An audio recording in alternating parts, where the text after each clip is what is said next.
A key witness testified this morning in the George Zimmerman murder trial about what she heard and saw the night that Trayvon Martin was killed. Today is the second full day of testimony in the Sanford courtroom. Our Ryan Raish has been following every moment. He joins us live now outside the Seminole County Criminal Justice Center. Good afternoon, Ryan.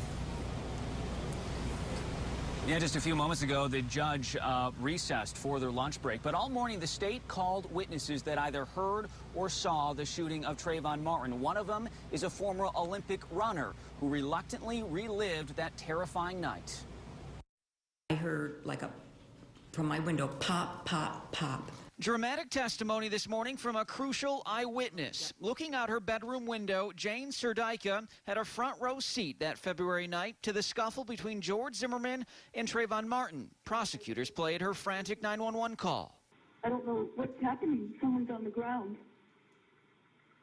You see someone laying on the ground? I don't know, someone's been shot. I don't know what's going on. Okay, well, just calm down. Stay on the line with me. Like I said, we have an officer on scene. Serdyka wiped away tears as she listened to the call, reliving the traumatic moment she witnessed. Perhaps her biggest testimony for the state is not what she saw, but what she heard, describing the two voices arguing before the deadly shot. She describes one as aggressive, dominant, and from an older man. The other, high-pitched, that sounded younger. And I truly believe, especially the second yell for help, that was like a yelp. It was excruciating. I really felt it was the boy's voice. In cross-examination, the defense pinned her down, calling her statements assumptions.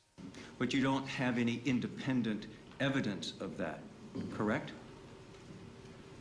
Correct. Serdyka's testimony does not help Zimmerman's claim of shooting in self-defense after Martin pounded his head in the sidewalk. All morning, she would not back down. But it sounded more like a boy to me. Or it could have been a man who has a higher voice. It sounded more like a boy to me. Of course, but it could have been a man with a higher voice. I don't know. That was one of several feisty exchanges this morning. Before court started today, the judge ruled that the jury will be allowed to hear those prior 911 calls that Zimmerman made about suspicious activity. The defense did not want that to happen, but they ultimately lost that battle. The judge also announced that one of the alternate jurors has been dismissed for reasons not relating to the case.